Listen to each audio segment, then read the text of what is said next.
अस्सलाम वालेकुम। औरत मोहब्बत को भूल जाती है मगर दी गई इज्जत को कभी नहीं भूलती।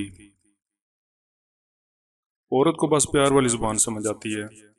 प्यार, नरमी और मोहब्बत से बोल के तो देखो, वो अपना सब कुछ कुर्बान कर देती है। आगे चलने से पहले आपसे गुजारिश है कि अगर अभी तक आपने मेरा चैनल सब्सक्राइब नहीं किया तो प्लीज़ इसे सब्सक्राइब कर लें और बेल के साइन को भी क्लिक कर लें, और उसके अलावा अपने दोस्तों में फेसबुक पर और सोशल मीडिया पर वीडियो को शेयर भी कीजिएगा। एक नेक आदमी बीवी को लेकर अपने घर जा रहा था। रास्ते में एक समंदर था। आदमी ने कश्ती का इंतजाम किया और दोनों ने समंदर में सफर शुरू कर दिया। कश्ती जब बीच समंदर पहुंची तो समुद्री तूफान ने आ लिया। सूरत हाल देखकर बीवी का खौफ से बुरा हाल हो गया, लेकिन आदमी ऐसे इत्मीनान से बैठा रहा जैसे कोई मामूल की बात हो।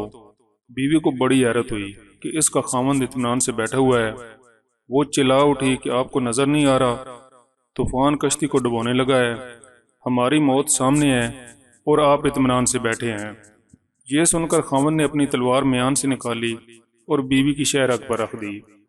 बीवी हंस पड़ी कि यह क्या मजाक है। खामन ने पूछा, क्या तुम खौफजदा नहीं हो? क्या तुम्हें अभी मौत से खौफ नहीं आ रहा? क्या तुम्हें लग रहा है कि मैं तुम्हारा गला काट दूंगा? ये सुनकर बीवी बोली, मुझे आप पर और आपकी मोहब्बत पर एतमाद है। मुझे पता है आप मुझसे बेपनाह मोहब्बत करते हैं और आप मुझे कभी नुकसान नहीं पहुंचाएंगे। ये सुनकर खामद बोला कि आपको जैसे मेरी मोहब्बत पर एतबार है, वैसे ही मुझे अल्लाह ताला की मोहब्बत पर यकीन है, और तूफान भी अल्लाह पाक के हाथ में है।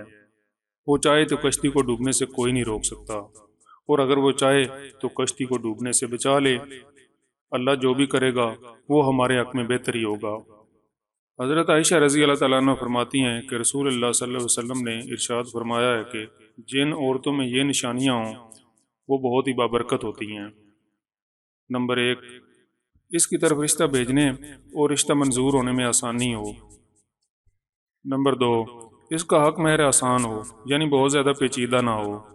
नंबर 3, इसके यहाँ बच्चों की पैदाइश में आसानी हो।